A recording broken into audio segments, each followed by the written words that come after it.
Hello, everyone. Welcome to Parenting Unplugged Series 5.0. If you're just joining, or if you're joining us for the first time, this is Udo Foundation, and we are welcoming you to Parenting Unplugged Series.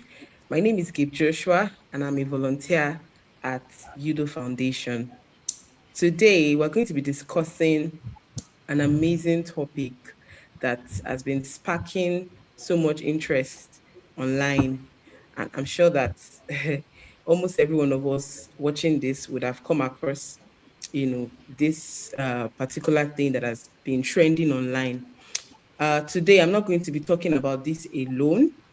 I have amazing guests that are going to be airing their voices and their opinions about this particular subject matter.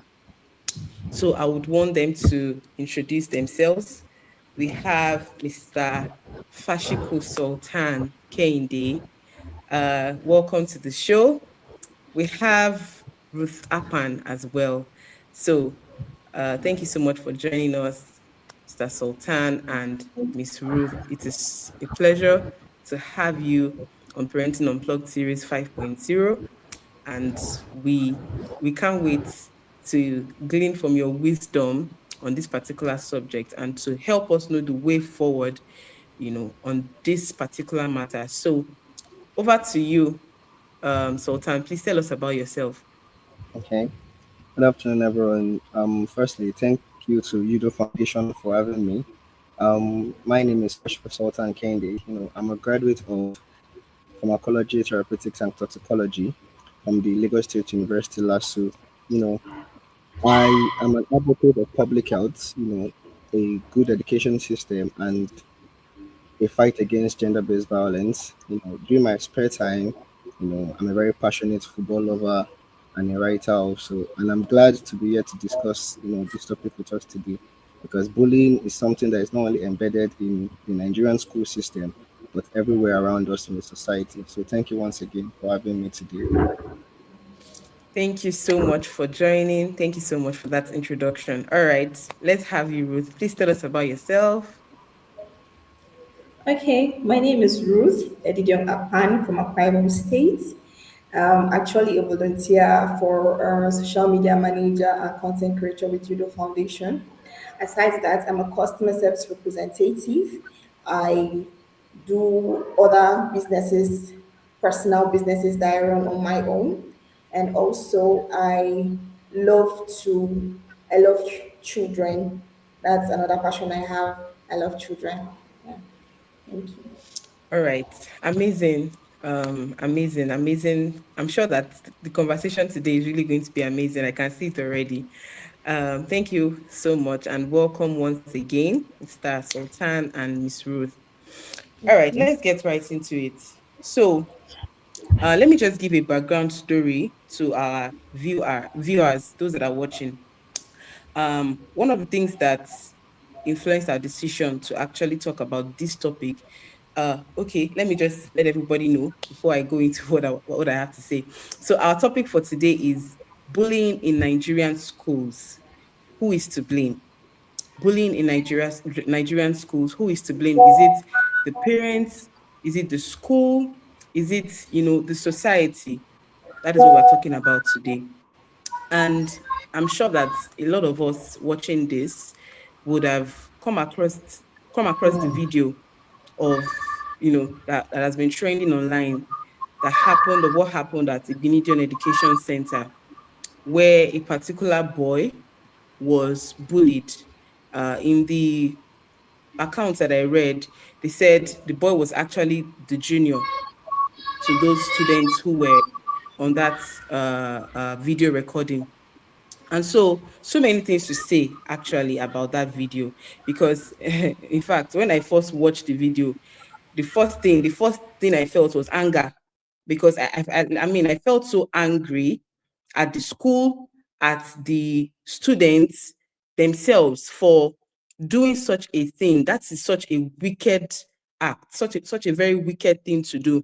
And even the person who was even standing behind the camera doing the video, I was just like, don't these people have human feeling. I mean, it was just a very sad and unfortunate event. I felt so sad for the boy that was on the floor.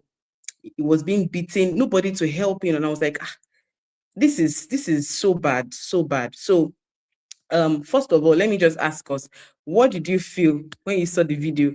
I don't know if any of our guests have seen the video, but I'm sure would have seen it. So what was the first thing that came to your mind when you saw that video? Mr. Sultan, please go first. The video was very, very disgusting to watch. You know, aside from the bullying that was going on, the background you could see a lot of people, begging the bully, giving him names like "boss, I beg, boss, please stop." This is a fellow student, Hmm. probably their age mates, and they've put him on a pedestal where he feels like he's bigger than them and they deserve to worship him. So it was very, very disgusting and sad to watch. And I'm glad that, he was expelled from the school.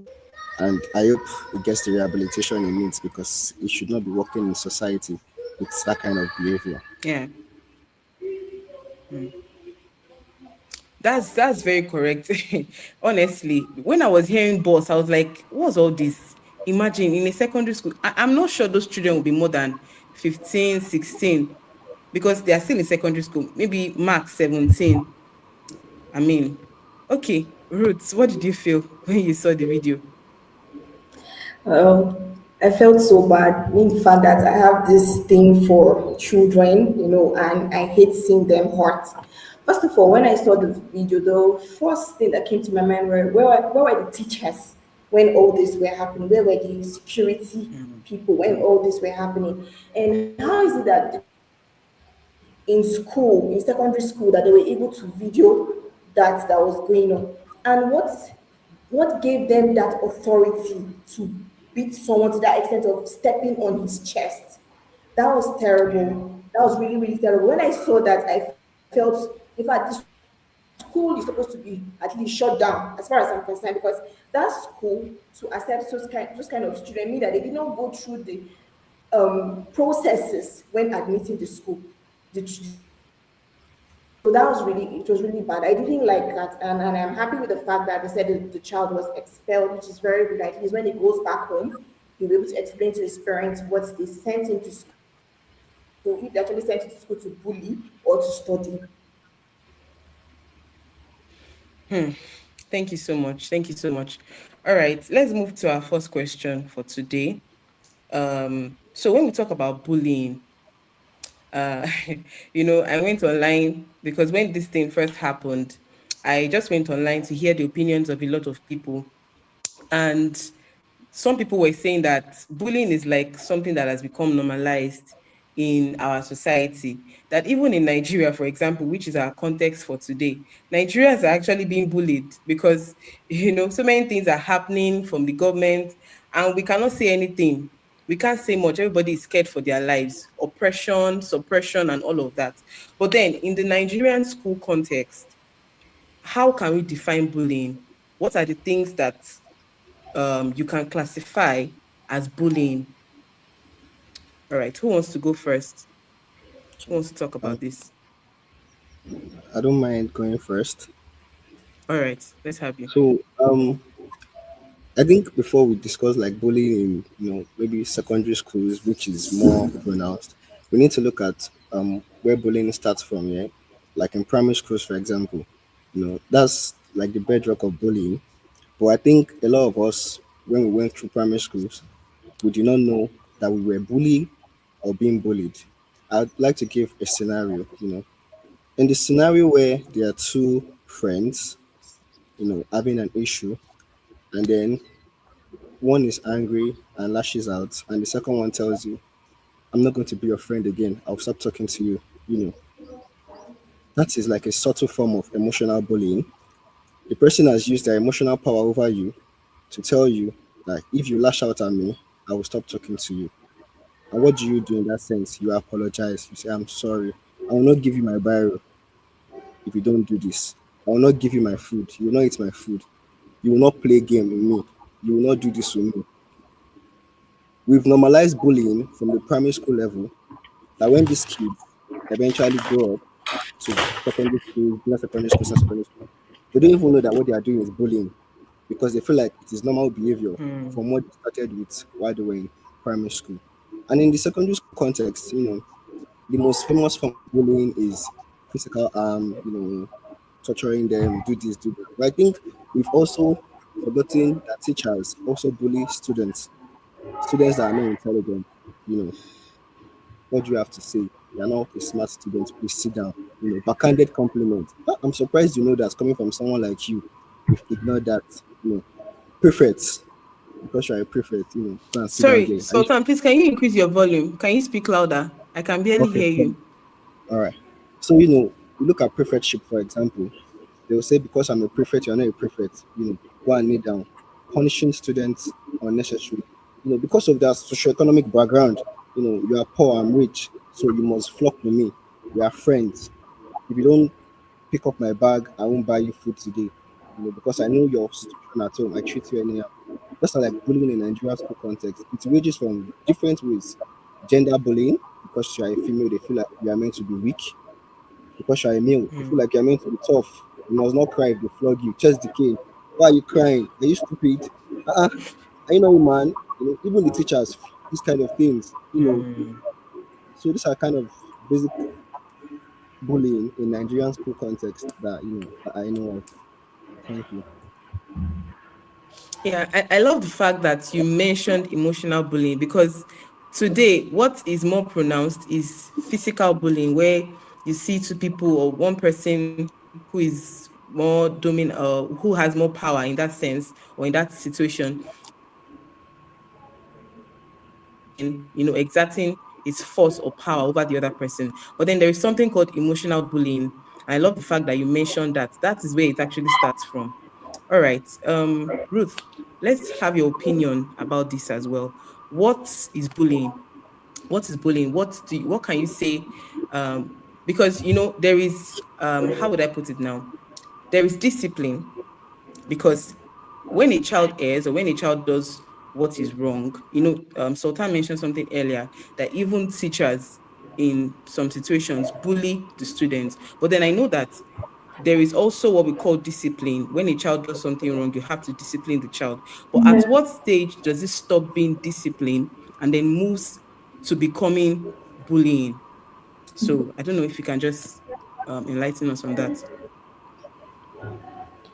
Okay, there's this thing that used to happen back then in school. I think I was privileged to attend government schools. So we had this thing that when we come late to school, you'll be stopped at the gate and be flogged by seniors. But there are times that you can be coming late as a junior, come late with a senior, and the senior will be allowed to pass, while the junior will be left to stay behind, do one or two Yeah. work and all that. So I see that as being bullying. Yes, you are disciplining me for coming late, but you're not showing the right example as a senior because you're also coming late and you are being allowed to pass. I don't even understand what I'm saying. And also, bullying 100%. is bullying is you okay. I like to give example. Like I was also privileged to attend a boarding school. Now you see this time where we go to collect food online. We have to queue online, and then you as a junior, you're online because you're a senior. You feel that you're higher than me. You come, you tell me go to the park. Let me stay in your space. No, that's another bullying. So it comes in different stages. It comes in different stages. It just depends on how you bring it out. It comes in different stages. Even as a teacher, when you're beating your students, and it goes beyond just the fact that maybe there's something you're asking for the student and the student is refusing to give you that thing. So you use that opportunity because that student has made a mistake. You want to now use that opportunity to use your power and deal with that child because not because of what the student did, but because of what the student has refused to give you. So there's just a lot. So bullying goes beyond a senior beating his children. I think it goes beyond what someone is doing over an effect of something that has happened before. You want to use that anger on that child because you feel that the person doesn't have a right, doesn't have a say, doesn't have anybody to protect the person. Yeah. There's a lot to talk about, sincerely, and I love the direction that you're moving this conversation towards. You mentioned something very important, and that is what happens in our schools. I was also thinking of the same thing, that our schools have given students so much power, especially the senior students. They have given them so much power that they are beginning to misuse it. I mean, even an adult, when power gets into the hand of an adult and it is not managed properly, it can be misused. When there is nobody to oversee it or nobody to control the person, it is very possible for them to abuse power. And these are children. I mean, everybody is a student. I see no reason why in a school you have, fine, it is good for you to have senior prefect, prefect, and all of those things. It helps to introduce these children to leadership positions early and helps them to take responsibility. That is fine and that is important. But then there should be a limit to what they can do, because we've heard a lot of cases, a lot of things that are happening in schools, and it is because of what has been allowed. I was discussing with somebody one time. She went to a boarding school, and she was saying that even these things that we see online is very little compared to what actually happens, what actually goes down in these boarding schools. That they've given this senior prefect or these seniors, they've given them so much power that they do anything they want to do to these children. You will just see one senior call you, hey, come here, go and do this for me. And if you refuse, even if you have a valid reason to say, oh, I'm sorry, I can't do this thing, they will punish you for doing that. And then it is now beginning to create this kind of mindset whereby they are beginning to think, okay, let me just endure the suffering for now. At least I'm a junior a bit. Tomorrow I'll become a senior.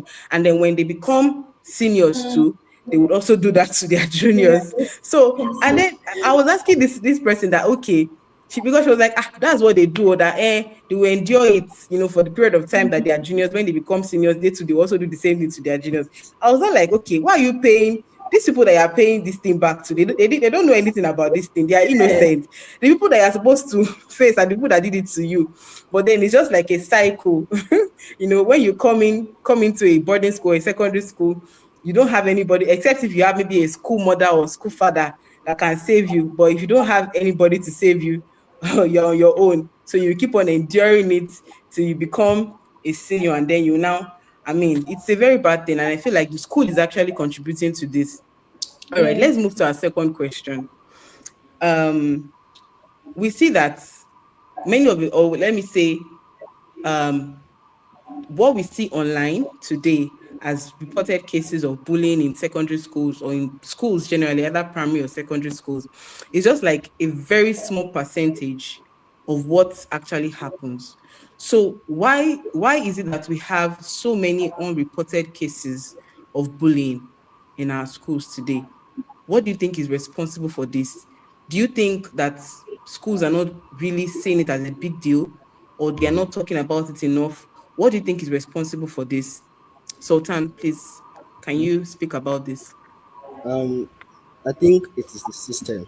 You know, the Nigerian school system promotes bullying all the way from the teachers to the staff to the students.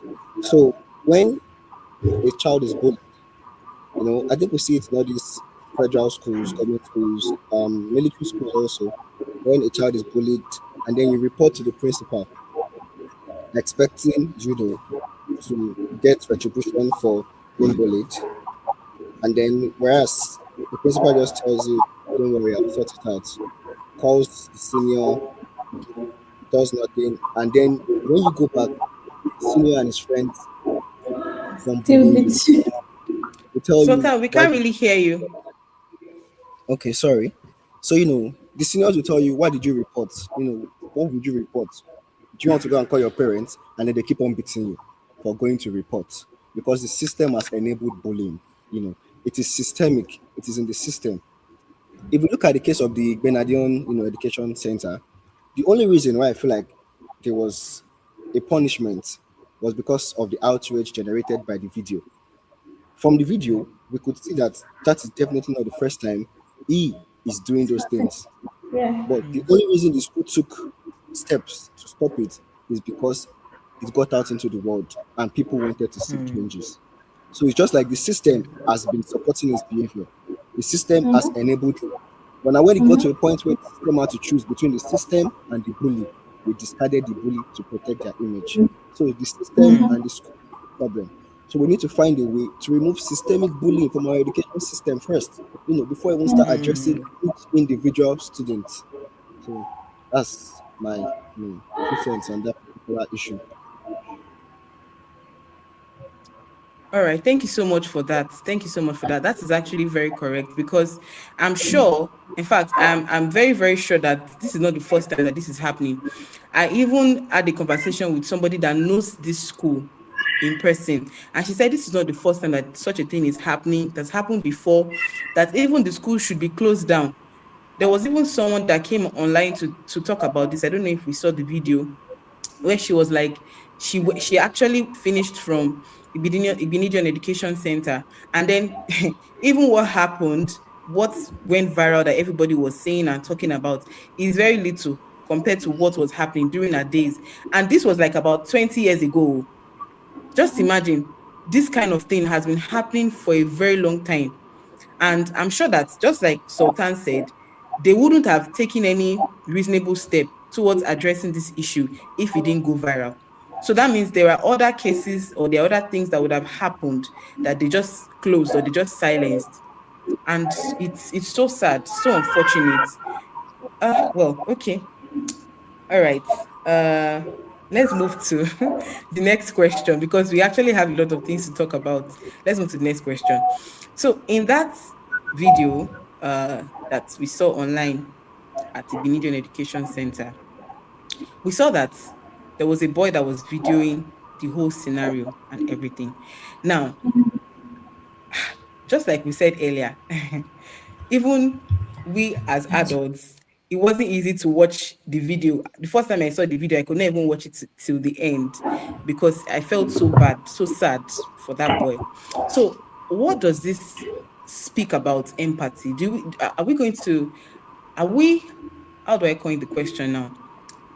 Do we still promote, the right values in our schools today? Because seeing that video, it is so clear that even the boy holding that camera, I mean, that boy could have easily gone to call the teacher or somebody, but then it shows that for him to have been filming that particular incident, they were all in it together. And it means that these guys do not have anything called empathy. So the question is, what does that reveal about empathy amongst our children today?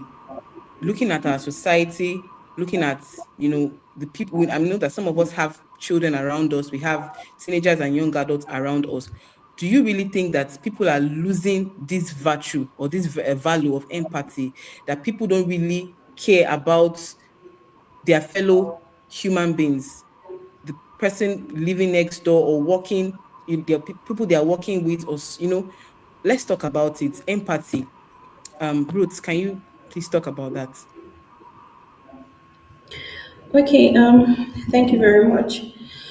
All right, talking about empathy, considering the video that has gone viral about the whole students beating up another person. Well, I think this starts from home. Said charity begins at home. This starts from the house, how you were trained, from what you've seen from your family, your parents, how you see them relate to each other. You understand? So I feel like this thing has a lot to do with the home bringing and also the society. There's a lot of things that has been going on in our society.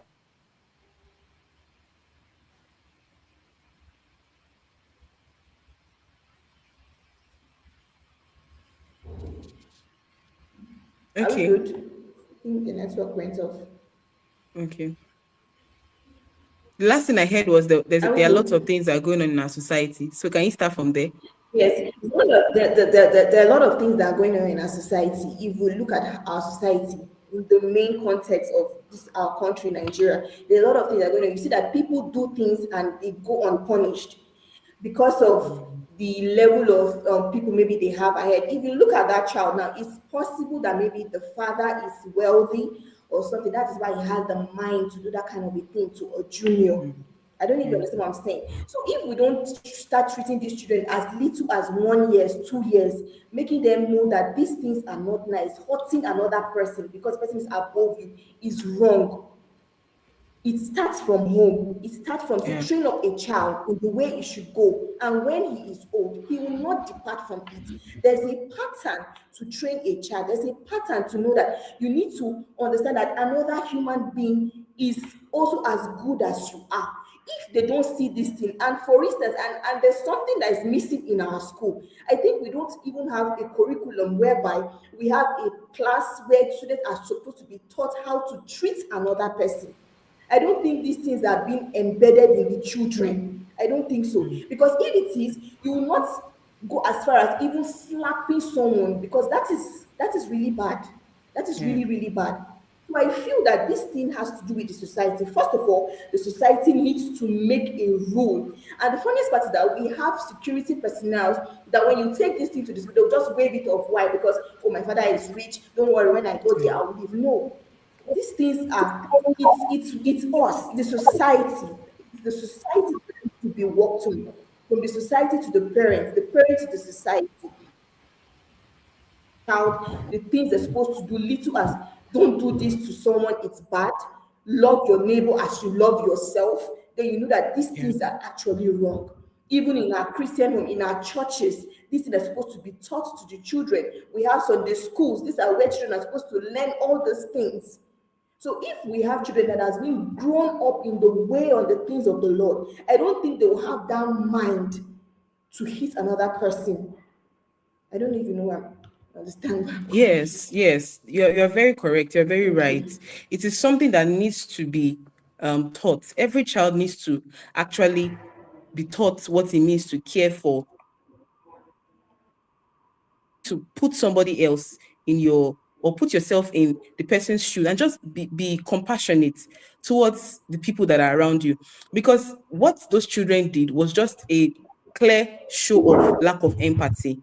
Because if you put yourself in the shoe of the person you were beating and hitting, I mean, that boy, I'm sure, would have sustained a lot of injuries externally and internally that we might not even hear anything about. And the sad thing is that, because when I watched the video, I saw that the parents of the boy came to pick him, and I saw that these people were actually wealthy. And these are things that happen, with the elite. You see some people, how they treat their domestic staff, their maids at home. It is very bad. Even as parents, we need to check Yes. ourselves. I love the fact that you mentioned parenting. It is very important because that's where it begins. That those children that showed in that video, they came from a particular home. Somebody raised them. And children don't just do anything anyhow. They must have seen people do it, either at home, or maybe the people they are living with, or maybe in school or something. So for them to keep on, for them to have, kept on doing that thing in that video. And imagine the boy that kept on hitting the boy on the floor with his shoe, till the boy making the video had to say, boss, please stop, it's okay, it's okay. I mean, imagine doing that. It shows that these children lack empathy. And I'm sure that they must have mirrored, or they're mirroring what they have seen, either their parents do, or maybe their auntie, or whatever, or something that has become normalized. Because, for example, let's say, okay, maybe at home their parents have people working for them, and they see the way they just talk to them anyhow, like they don't matter, or like they're not human beings. The same thing is what they would also do. They will begin to look at it that, oh, okay, because we have privilege, because we have money, and we have, more privilege than these people, then we are better than them, and we have the right to treat certain categories of people better than others, and all of those things. So let's talk about parenting, because it's a very, very important issue. And I'll be asking Sultan this question: what influence do you think that parenting or parents have in this situation of bullying, to ensure that a child either becomes a bully or a victim? Because I don't want us to only talk about the bullies. We know that, yes, those people who are bullying, it is very wrong, bad behavior, it shouldn't be supported. But then even the victims too, what role do you think that parents play, or that the parents should play in determining if their children will become bullies or even victims? Thank you for that question. Well, I feel like the parents are the foundation of whether your child becomes a bully or a victim. Yeah. How you train your child from home will determine what he or she becomes when they get outside. But also, you can't also really, fault the parents, because when you train your child in the right way, the child cannot stay with you forever. The child has to go to school, has to mingle with society. Now, let's use this Igbinedion Education Centre as an example again. We saw when the boy kept on kicking and kicking and kicking and kicking. And eventually, the boy making the video said, "Boss, I beg you don't do." That shows you that that child making the video still has empathy. Mm. But his environment has sunk that empathy deep inside him just so he can survive in the society he's in. Mm. The way our parents raise you will determine if you become a bully or a victim. Because when you go outside, you see different people. But if you stick to your values, most times, I feel most times they become victims. You see people that become bullies, yeah, they decide that, "Oh, where I am does not favor me. Think, let me just adapt to the environment." And when they adapt, they find themselves doing what their parents told them not to become. But then they say things like, it's just in school. When I go home, I'll go back to how my parents know me. It's just in Mm. school that I'm this way. It's just in school that I'm that way. But they are slowly losing the values that the parents instilled in them from small. So I think in as much as parents have a lot to do, we need to ask ourselves this question sometimes, yeah. Can your home training stand the test of society? No matter what you instill in your child, society will test it. And it is up to that child to determine if they want to do good or do bad. But that does not absolve parents of blame, you know, to not join and help their children become not to become bullies. They need to train them, tell them, okay, do not, raise your hand on people's children unprovoked. Don't do that. You know, if someone gives you a backhanded compliment, make it known there that I understand what you just said and I do not like it. But also, parents need to enlighten their kids of what bullying really is. I think most of our parents just tell them, pardon me to say this in Yoruba, why they can anything, anybody slap you. If they slap you, slap your own back. They put it in their head that bullying is just physical. So when their child receives backhanded compliments, targeted sarcasm or insults, they don't even have a problem with it because the parents themselves do not know that their child is already being systematically bullied. They feel like until you raise a hand to their child, that's only when you bully them. So they teach their children, eat or be eaten. Don't let them eat you first. Because if they eat you first, you look like a mumu. So parents need to Mm. train their children on subtle bullying. Let them know that if someone is insulting you continuously, he's trying to bully you. Do not take it. Or do not get violent. You know, have conversations. Tell them I do not like this. And if they persist, report to necessary authorities.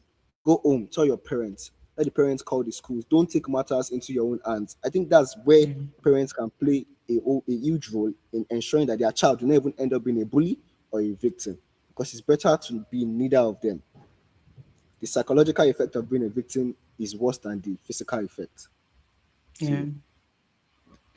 Yeah. Thank you so much for bringing that point to light. You mentioned something very important, and that is the society that we live in is what determines if a child becomes a bully or a victim. And that is very true because even we have found that even children that come from the best homes, very cultured homes, end up becoming bullies because they don't want to be seen as weak or they are trying to defend themselves, and all of those things. And then I love the fact that you mentioned that you need to be able to stand up for yourself.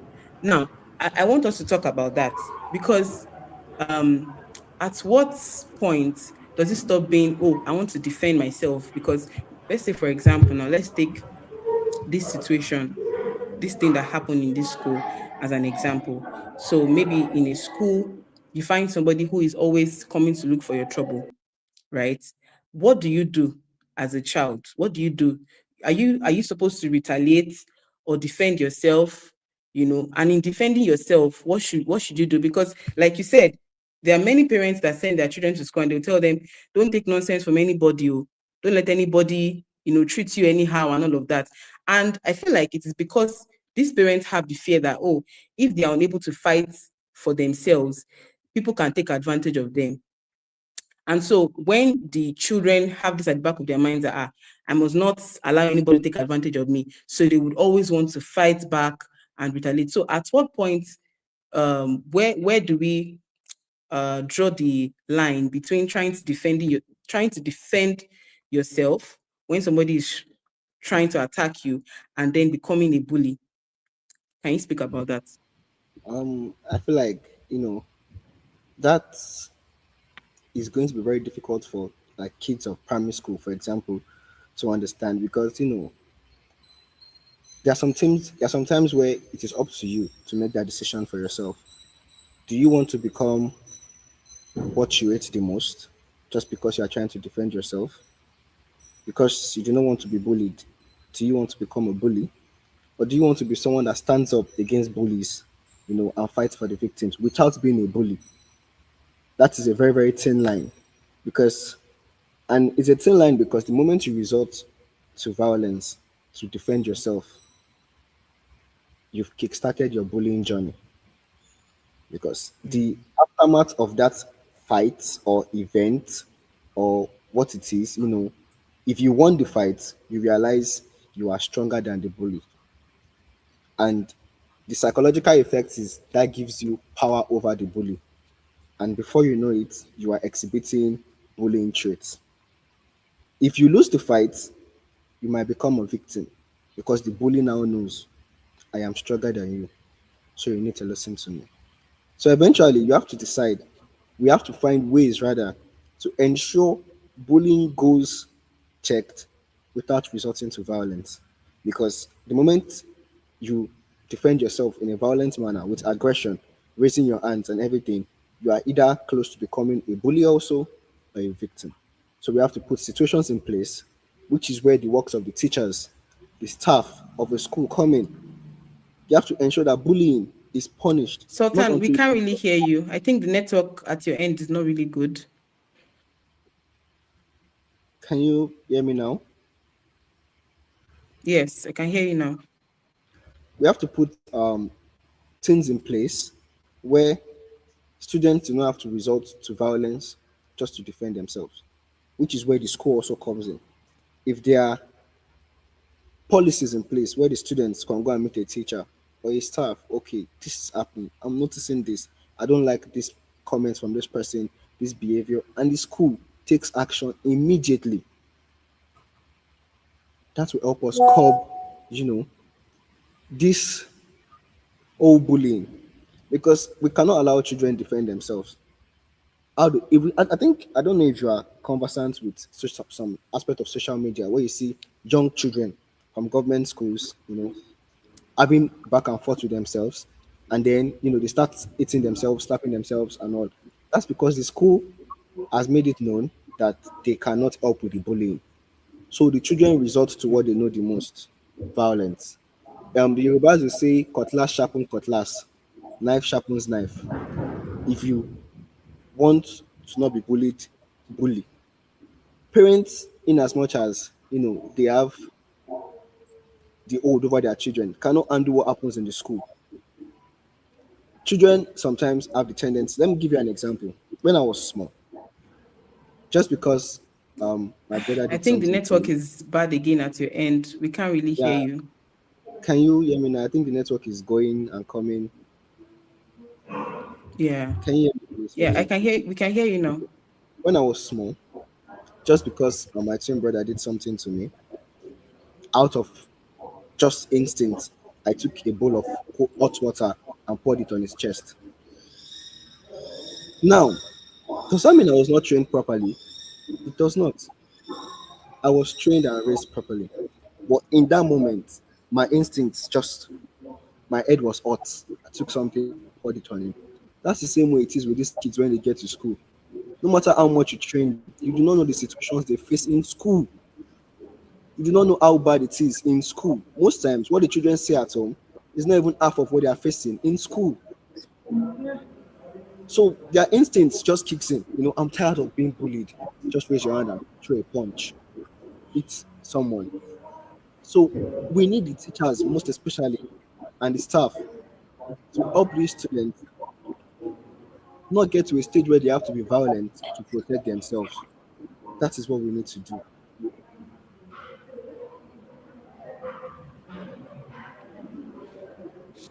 Okay, the line was breaking at some point, so I wasn't really able to hear you.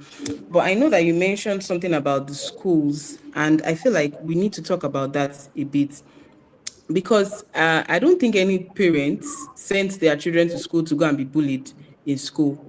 And I feel like every school, as far as you are opening a school and you want to you are expecting that students should come to your school, children should come to your school and all that, you should be able to take responsibility for everything that happens in that school.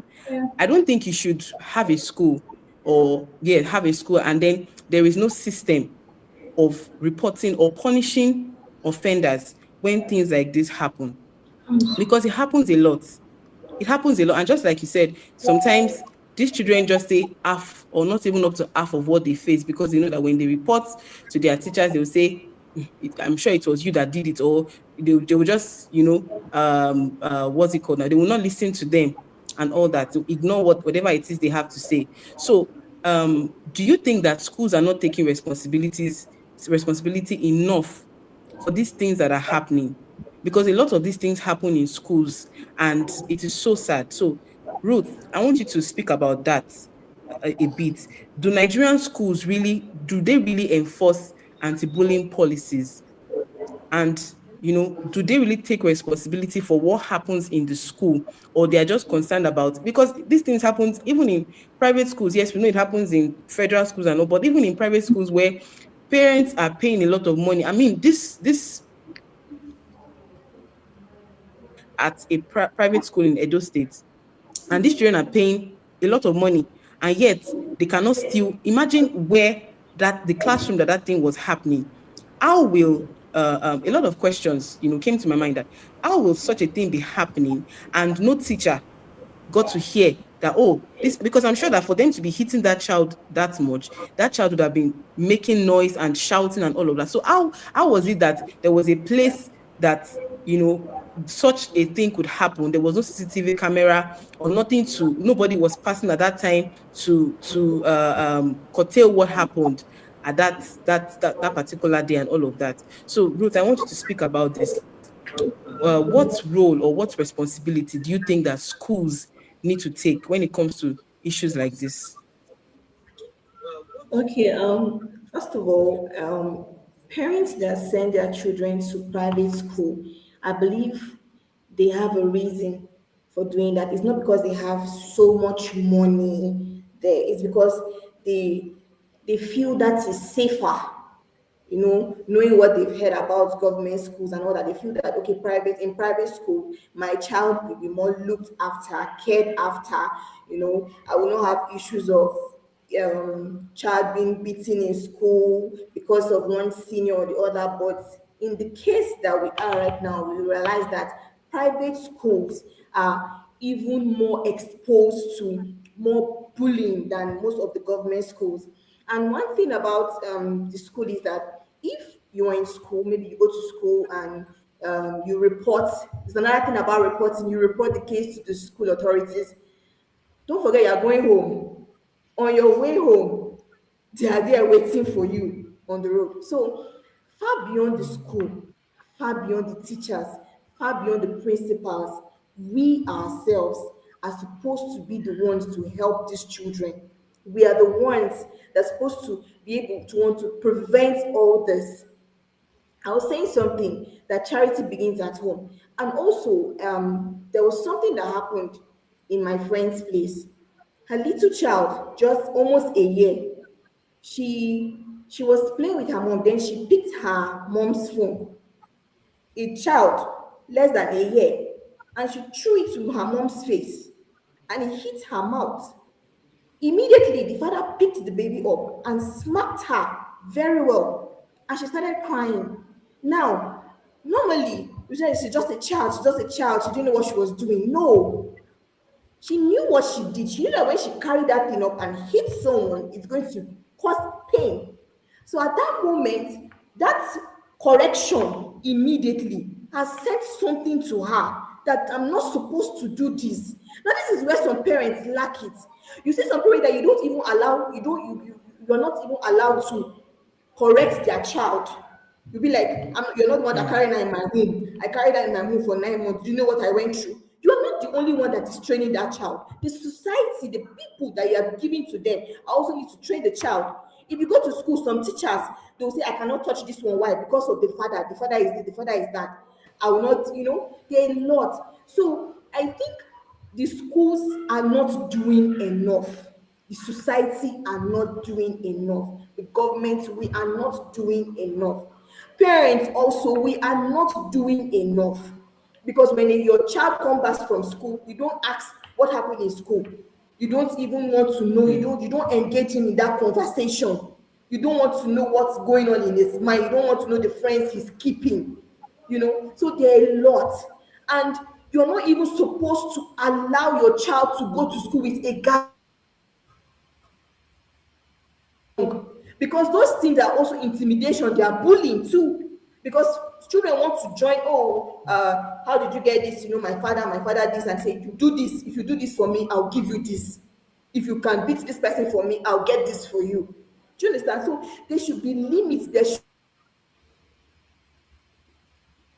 stationary rules and regulation that it's to affect the parent also. If your child does this, I'm sorry, you will also be affected. It's not just your child that will be affected. You as a parent will be affected. There should Yes. be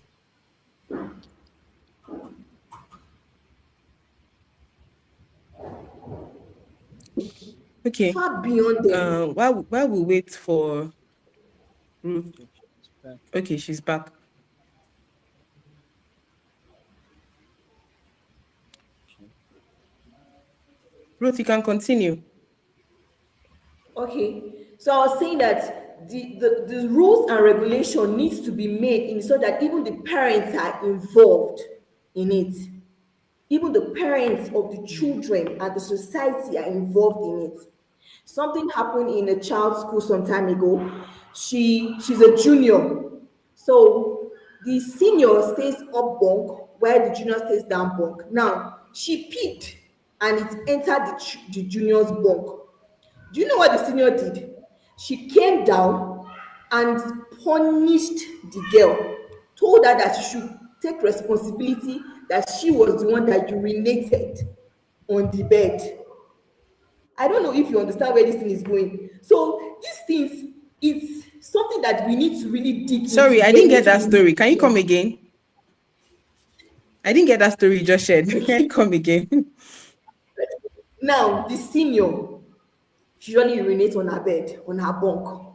You understand? It's one of my friend's sister. She didn't want to even go to boarding school. She said she never wanted to go to boarding school, that the pressure and everything. And she was telling me that this particular time, the senior urinated from her bunk, and the thing will be dropping down on her own bunk. She senior is up bunk while she's down. So when the senior wakes up, she will now exchange the mattress and now say that she should claim that she was the one that urinated, and then she will on instead of the senior being punished.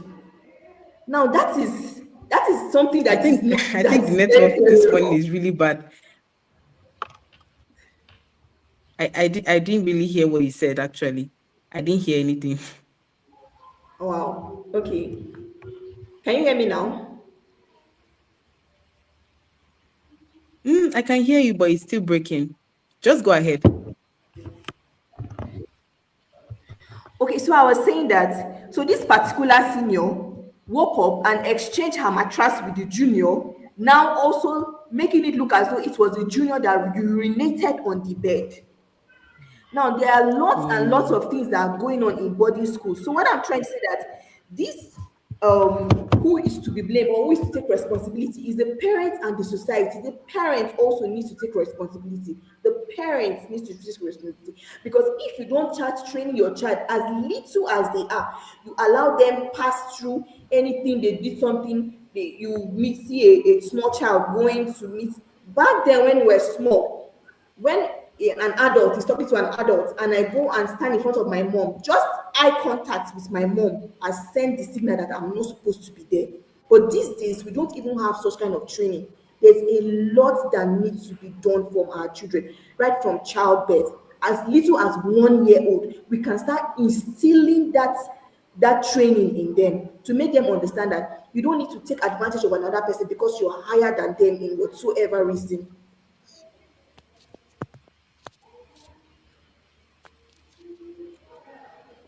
Okay. All right. Thank you so much, Ruth. Because of our time, we still have a few questions to cover. We've spoken about the parents, the role that parents have to play. We've spoken about the teachers or the school. I know that there is still so much to say, but I want us to speak about the society. What do you think, or what culture do you think that the society has encouraged over time that has supported things like this? Sultan, I'm asking you this question. So, what culture do you think the society has encouraged over time that has supported issues like this? And then moving forward, what do you think we need to begin to do as a society in order to um, stop things like this from happening? Okay. Well, we live in a society. Sultan, Yeah, yeah. I heard you. We live in a dog eat dog society. Yeah. I think the network is from our end is not really good. Maybe we should wait for her for a while just to see if she gets it. Mm.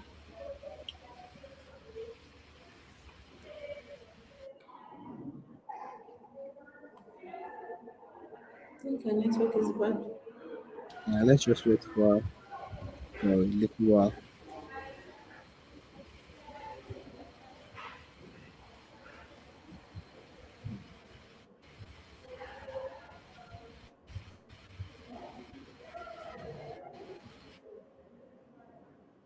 Okay. I think she's back. Hello, gift. okay, sorry. Can we hear me? Can you all hear me? Yeah, Yes, I we can can hear hear. you now. Yes, we can. Okay, please, I want you to type in the chat box if you can hear me for our viewers. Okay. All right. Sultan, sorry, please, can you come again? Okay, so we live in a dog eat dog society. Yeah, you know, a survival of the fittest, natural selection, kill or be killed society. And when your society is based on that sort of template, the basis of it is bullying. You have to step on others to get what you want. We see it everywhere. Like it is everywhere around us. Politics, positions in universities, prefectship. We've normalized, having to put someone in harm's way to get what you want. Some will say it is connection. When it favors you, it is connection. When it doesn't favor you, it is corruption. We've given different names to it just to, you know, run away from the fact that we are enabling a system where people feel they cannot be fair and just to survive. We've built up a system where you must go through corners, you know, you must do the wrong thing to achieve the right thing that you want.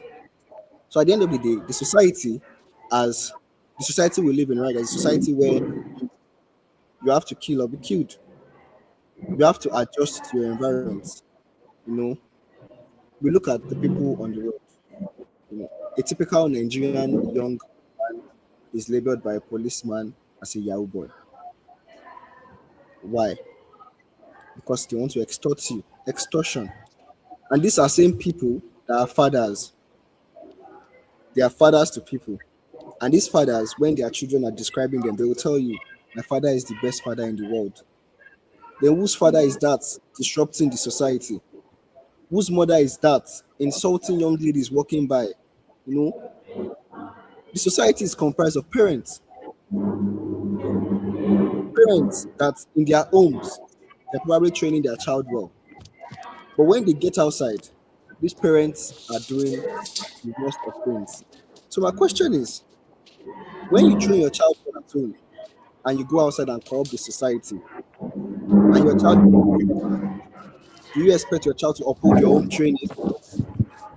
They cannot, because you have corrupted the society. So we need to start again from the family, the home. Parents should not just train their children well. Don't just treat them well. When you go outside, treat other people's children well. Treat them with love, with fairness, with justice. When you do that, you are bringing up a society where everyone feels comfortable to live in, where people don't have to bully each other to survive. But if you treat your child well and go outside and you are lashing out at other people's kids, punishing them unfairly, all in the name of discipline, treating them anyhow. That is the society your child is going to go into, and your home training will not matter anymore because your child will either have to conform to being bullied or be bullied.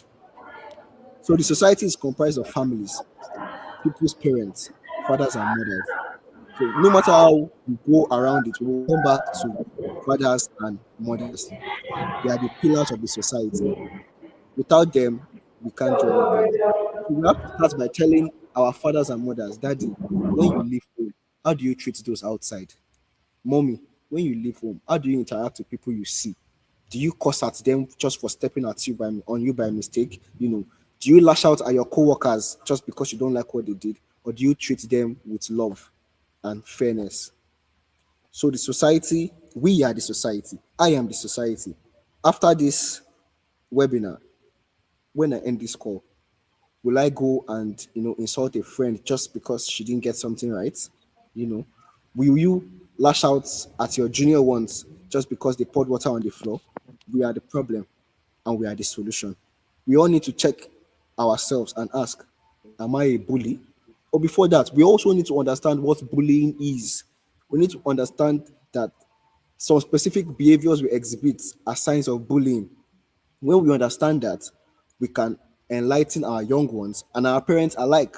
Now, mommy, daddy, this particular behavior is enabling bullying. Can your children come and talk to you as a mother and father? Are they comfortable to talk to you? Ask yourself that. Are your young ones comfortable to come and meet you? Oh, brother Kende, sister Gift, and feel comfortable to liaise with you? We need to ask ourselves that question. We can blame the society all we want, but we, individuals from each family, we are the ones that make up the society. So we have to check within ourselves and ask, am I a bully? Before we can make changes in the society. So thank you.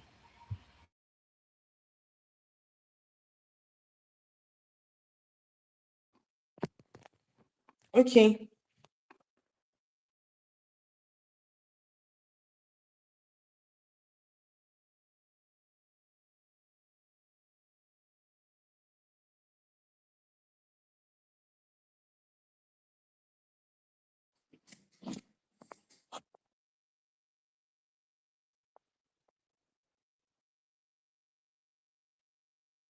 Can we hear me? Yes, yes, yes. Please, can we hear me? Yes, yes, I can hear you.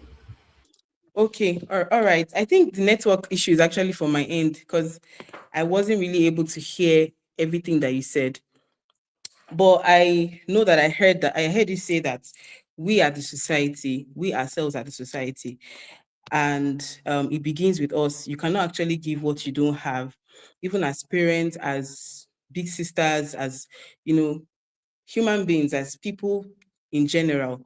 You need to actually check yourself and examine yourself. Actually, we need to ask ourselves if we are actually kind, because you see, there are some people that even just interacting with them, you will know that this person has bad character, bad behavior, and that person is is still the one that will give birth to a child tomorrow, or the person who will become somebody's teacher, or we are social people. We interact with ourselves every day, and there is no way that the traits that you have will not show, or people around you will not pick, because definitely, because we are social beings, we are social people, we have the ability to influence others with our actions, with our decisions, our words, and everything.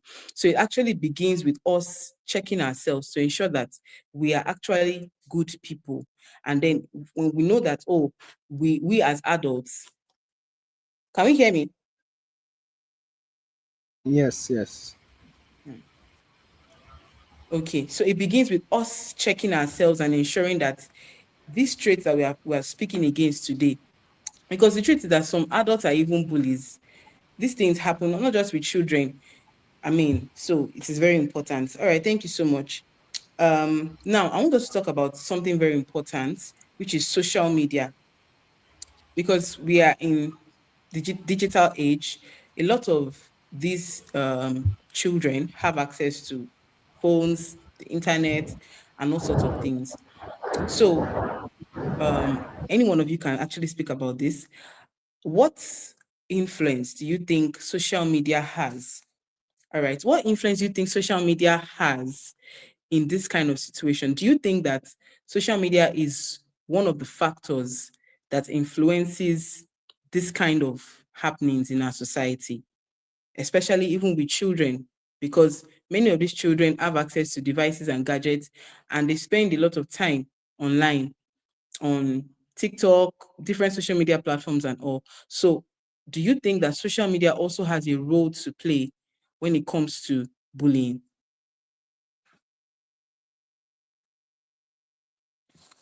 All right, Ruth, can you answer the question?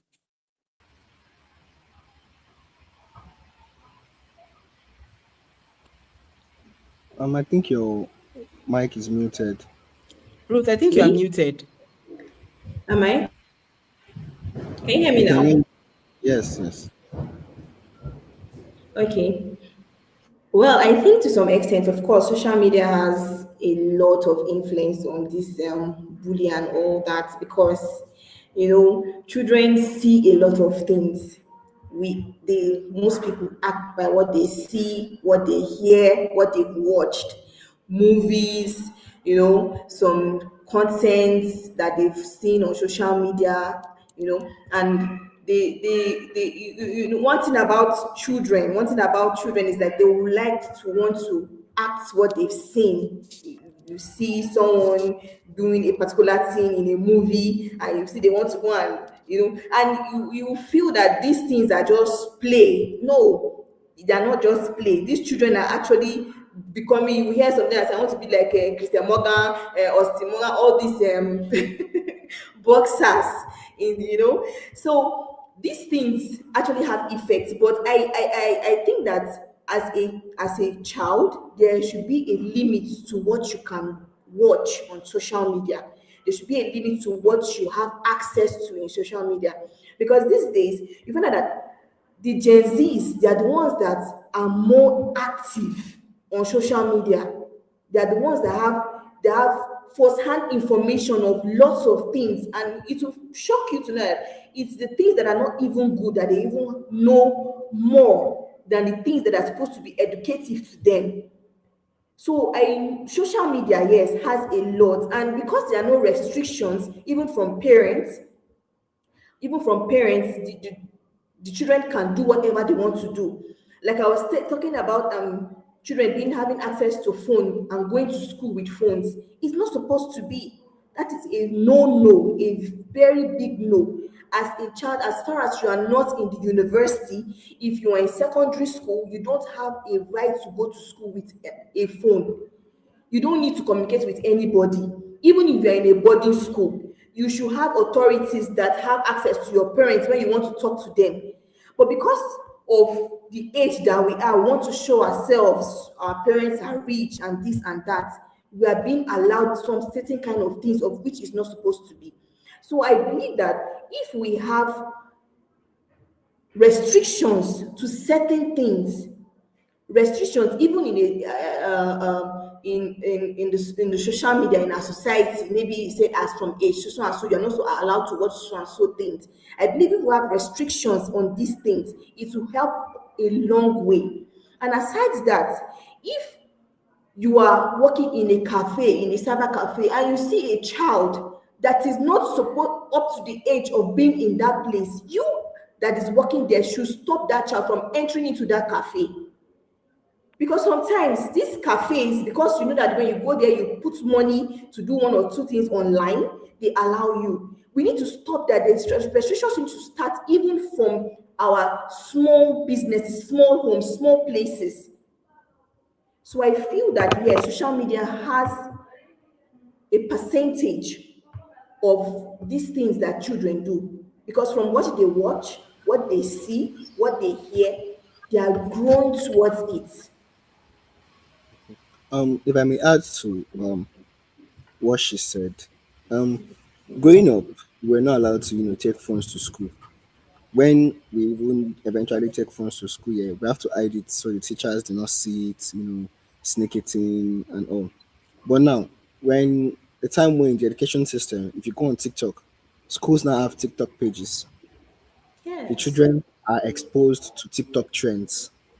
Yeah, dancing on TikTok, making content on TikTok. So the school that is going to regulate, you know, the use of social media has openly put the children on social media, having them dance to song challenges, all in the name of bringing visibility to their school. So at what point do we draw the line between trying to be a school that is modern or a school that has discipline? So we also need to find a way to reduce the use of TikToks by Yes. by schools. Why is a 4-year-old dancing on TikTok in the school uniform with their teachers to what end? Also, I think we look at specific teachers and maybe some NIC core members that are posted to schools also. While they are teaching, they go on TikTok live, setting up their camera, showing the whole class, how they are conversing with their students, how they play with their students. We are exposing these children to social media, and then we are not putting policies in place or systems in place that will regulate this use of social media for them. A child that did a video with a teacher and knows the teacher has posted it on TikTok would want to go and look for that video on TikTok because the child wants to see, the result of the video. So we need to also regulate the use of social media in school by the school itself, not just by the students. So just to add to that. All right, thank you so much. Thank you for mentioning the issue of regulation, because the truth is that there is no way we can eradicate social media or stop them totally from using it, because it also has its advantages, right? But then we can always regulate the use of social media so that these things would the rate at which these things happen will reduce. Thank you so much. We're gradually coming to the end of the webinar. If you have questions, please drop them in the comment section, and we'll be able to take a few questions before we end the show. All right. Um, the last question I want to ask, I would want the both of you to speak about this. What is one action that you think that parents, schools, and even the society or the government should begin to do starting from now in order to stop these things from happening? Because, like I said earlier, this is not the first time that such a thing will be happening. I think about 3 or 4 years ago, it was the case of Sylvester Oromoni that lost his life due to a similar situation and all of that. And then I think a year ago also, there was also a video that was going viral online about this, a similar thing that also happened in a school in Abuja. So it happens a lot. And I'm sure that even this year, a lot of things would have also happened, similar things would have also happened that have not been reported. So moving forward, going forward, what solution are you proposing? What do you think that parents need to start doing, the society needs to start doing, the government, and even the schools themselves? So, who wants to go first? Ruth, okay, you're smiling. So, You can Ruth, go go first. first. Okay. First of all, I will use myself for an example. When I finished my primary school, I'd always wanted to go to a boarding school, but because of the stories of what I've heard in boarding school is this, boarding school is that, and all that. In fact, there's this particular boarding school, GSS, in Gwagwalada back then, of which story we heard of, that a senior student locked a junior student in a locker till the next term while they were going on. He forgot, like he forgot. That was terrible. That was a punishment. Okay, go and stay in the locker. And that period, that was holidays. They were going back home after the whole school and everything, and they forgot the child there. They forgot the child until when people came started looking for the child already died. He had died. Now, as a school, when your pupils are leaving, you're supposed to take account one after the other. It will surprise you that there are lots of teachers that don't even know most of their students. Now, these are things that we need to do when a child is entrusted in your care in a school. These are your second parents. Your teachers in school are your second parents. They need to look after you. They need to know what you're not supposed to do and what you're supposed to do. So, from what you said, what are we supposed to do as a society? I believe that number one, empathy should be taught in school. I don't know if they still do Christian religious studies and IRS in school, in our schools anymore, because these are where these They still things are do. supposed to be taught into children. Love, empathy, care. These are where these children are supposed to learn all this from home, in your church also, Sunday school. What do they teach these children? You don't just carry the children to the adult church. You allow them grow up, because that's how we were trained. We went to Sunday schools, we were taught things, how to love our neighbor as ourselves. Charity begins at home. Don't do this, don't do that. The 10 commandments, thou shalt not do this, thou shalt not do this. These are the things that help us grow as children.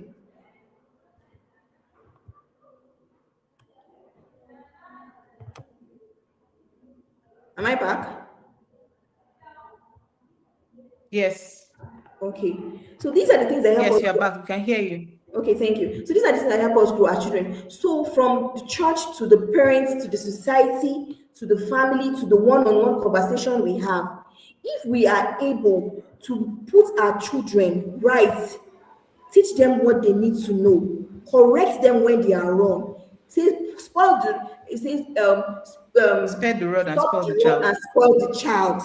If you don't use the rod at the right time, that child will definitely be spoiled. So ensure that you are chastising the child. Anytime the child is wrong, beat the child. Don't do this.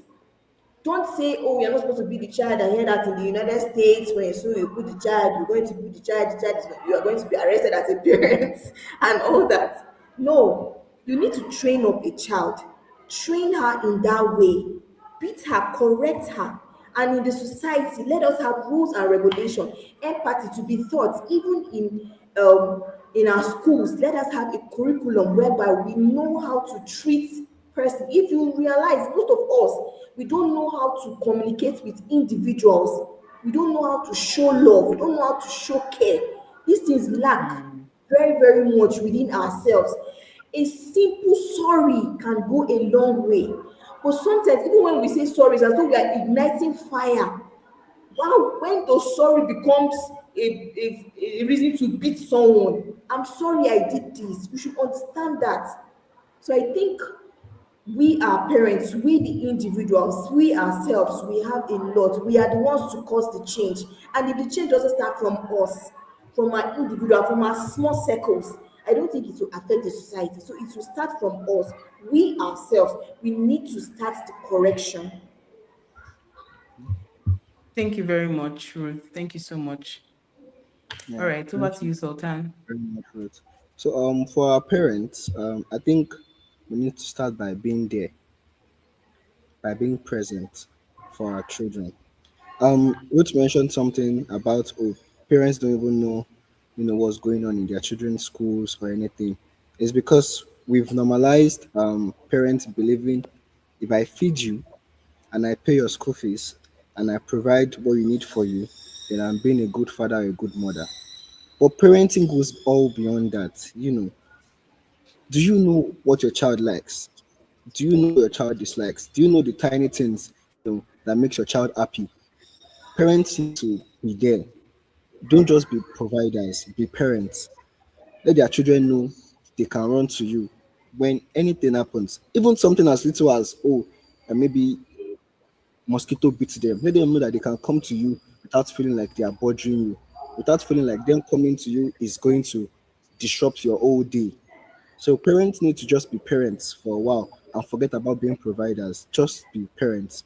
And then for the schools, I think schools need to adopt this behavior where the moment any student crosses the school gate, they are equal, regardless of financial status, age, race, gender, religion, they are equal.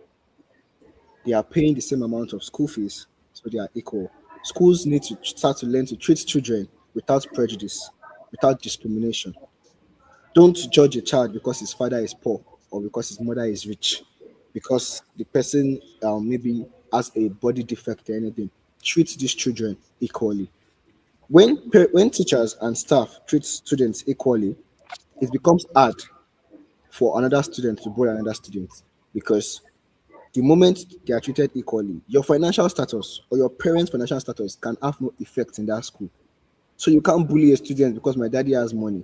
If you say that, but if the school shuts you down and say, yes, your daddy has money, but these children, they all pay the same school fees as you and you'll be punished, you are putting a stop to bullying. Schools need to adopt equality policies. Everyone in the school is equal. Do not discriminate because one is more intelligent, because one is more athletic, or because one is just very nice. Treat each of them with love, with care, with fairness and justice. As for the society, it is all of us. We need to check ourselves. For everyone attending this webinar today, we've given various examples of bullying, not just physical forms, systemic bullying, emotional bullying. Sit down and ask yourself, do I show traits of bullying? Have I bullied someone before unintentionally? And then from there, we know the things we need to work on ourselves and check. And for the government, I think we just need policies. The government needs to make sure people know what bullying is. Let people know that bullying is not just when you raise up your hand and slap someone and beat them and beat them and beat them and beat them. Because when we focus more on the physical aspect of bullying, we forget that people are suffering from bullying psychologically. A lot of people cannot speak up because they feel like when they do, the system will not favor them. Why? Maybe because they are poor, maybe because of their religion in certain aspects of the country, maybe because of their race, of their gender. Oh, this is a misogynistic area. This is a misandrist area. It is girls that are dominated here. So as a guy, you cannot say anything. It is boys that are here. As a girl, you can't have a say. They don't speak up because we've normalized that you are meant to be silent in specific places just to fit in. So the government needs to put policies in place that lets us know that yes, this is bullying, and then there are consequences and punishments for bullying. Thank you. Thank you very much. Thank you so much, Ruth. Thank you, Sultan. All right, we have a question. Somebody is asking, what role do parents or teachers unintentionally play in enabling or overlooking bullying? I think we've said something about this a bit, but then we can just throw more light to this to answer this question that this person is asking. What role do parents or teachers unintentionally play? Oh, that question has gone to support them. But did we get that question? Yes, yes, yes. Okay. All right. Sultan, do you want to answer it? All right. So as for parents, I think Rose already gave an example earlier of how your children see you treating your staff, your domestic staff, people around you. We we are what we consume, what we see on social media or in our homes or society. That is what we emulate. So the parents can be the best father or the mother inside their home, but the moment their child sees them do something outside, maybe slap the domestic staff just for doing something wrong, to the child that's something right, because the father or mother he adores so much that he looks up to did that thing. So the child can go outside and do it. The father has unintentionally told his child it is okay to be a bully. And when you chastise that child, he will say, "But my daddy did it and nothing happened to my daddy. So why are you punishing me?" Because the child looks up to his father or looks up to his mother. So that's how parents, unintentionally enable bullying just from the things they do, the things they don't think the children are seeing. As for teachers, they are in subtle ways in class. A child is not smart, and you just discriminate against that child for no reason. Oh, and why are you this dull? You're so dull. You know, don't you read? Are you not smart? And then the other members of the class probably just coin a nickname for that person just because of what the teacher has consistently said about the person. And just like that, the teacher has put in place a bullying system for the others to feast on. And then they start to discriminate against that child because he or she is not intelligent enough. So that's how it can unintentionally enable bullying in our society.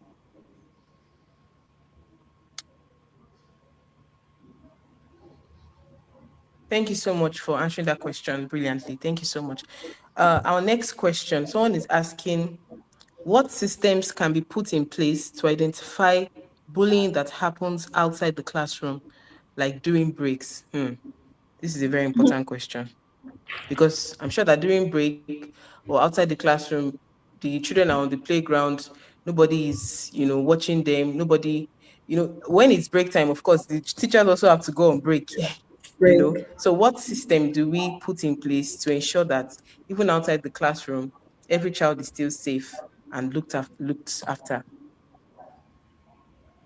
Okay, the system to bully is still the security personnel in the school. That's just it. Because if the teachers are to guard the students in the classroom, of course, we have securities outside that are supposed to be looking around to ensuring that these children don't do one thing or the other, or don't hurt themselves. That's just it. Because um, um, my little girl in school, there's this particular, she's very small, she's 3. There's this particular boy that usually comes, cries at Nicole, Nicole, Nicole, Nicole, Nicole, Nicole. Like anytime he goes home, he tell the mom, Nicole beats me, Nicole beats me. And then when I got to the school, and I was like, there was the day we're having this children's open book day. So the mom came and she was like, I want to see Nicole. My son is always saying that Nicole is beating him. And when she saw Nicole was very small, and the boy himself is big. And like, "Ah, is it this small girl that is beating you?" And I said, yeah. I said, hey, it's play. I said, it's not just play. It's apart from play. They can just be playing.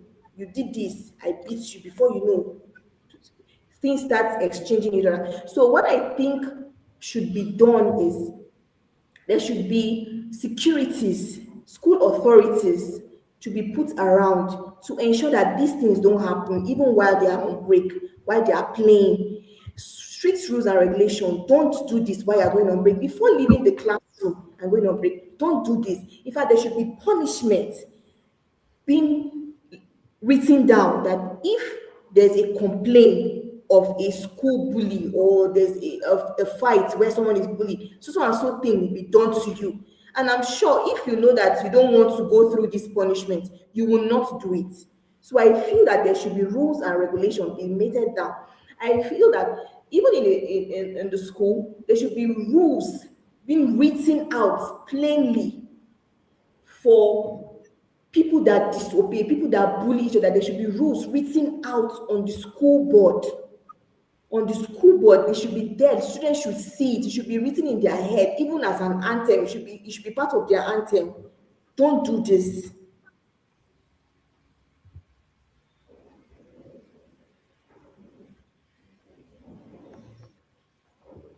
Can't hear you.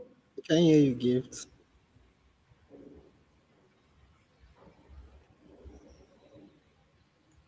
I can hear you, Gift. Can you hear me now? Yes, Yeah, we yes, can yes, hear yes. you now. Okay, thank you so much. I was saying that we should ask our questions because the webinar is going to end very soon. We have actually spent beyond the time we planned to spend. All right, let's take maybe one or two more questions. So this person is asking, how can schools balance disciplining bullies while also addressing the underlying reasons why a child becomes a bully in the first place?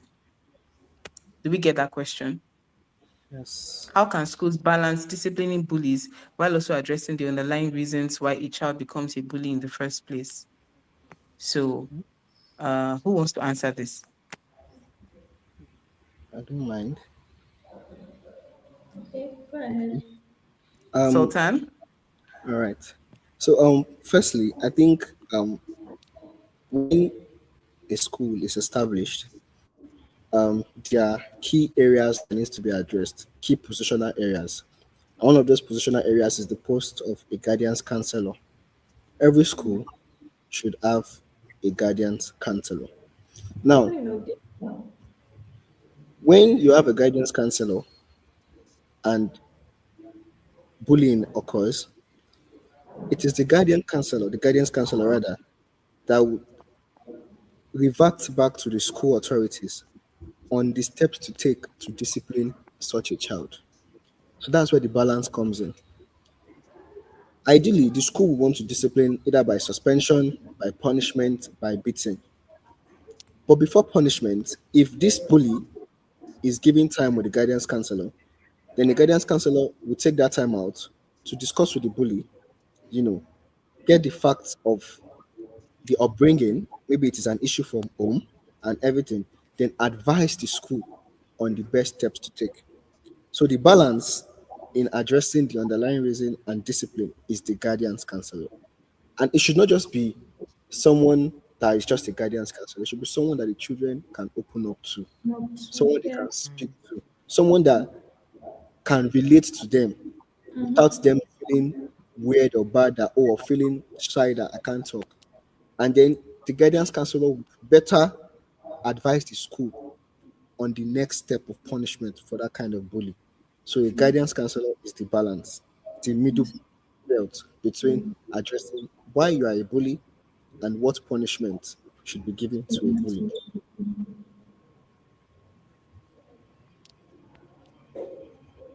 Thank you so much. Thank you so much. Yes, it's very important. I think most public schools actually have guidance counselors. I don't know about all private schools, but I know that most public schools actually do have them.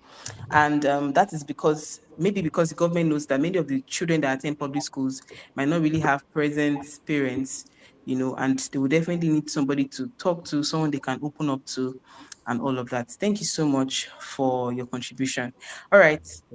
I don't think we have any more questions. We have come to the end of the webinar. Thank you so much. I want to say thank you to our guests for coming on board to share your opinions, your knowledge, your wisdom on this particular topic. I'm sure that everybody here that has connected today has learned a lot. Even I myself have learned a lot. And even people that would still stumble on this video in the nearest future or any other time, they would also find all the things that I've discussed here very important, very valuable. I want to say thank you on behalf of Udo Foundation. Thank you so much for coming to speak to us today. We really appreciate. All right, that's it for today's edition of Parenting Unplugged series 5.0. It's actually a monthly webinar, and definitely next month, we are also going to be discussing another juicy topic. So hopefully, we might still have Sultan or Ruth next month. But sincerely, it was really interesting speaking to you both. Honestly, this is the first time I'm even going to be speaking with Ruth. I've met Sultan before, but then this is the first time I'm going to be speaking with Ruth, and you both actually really, really, really. It was interesting speaking with you on the webinar today. Thank you so much. Thank you so much. Thank All you for right. having Thank me. you so much to everyone that connected to the webinar. Thank you for your time.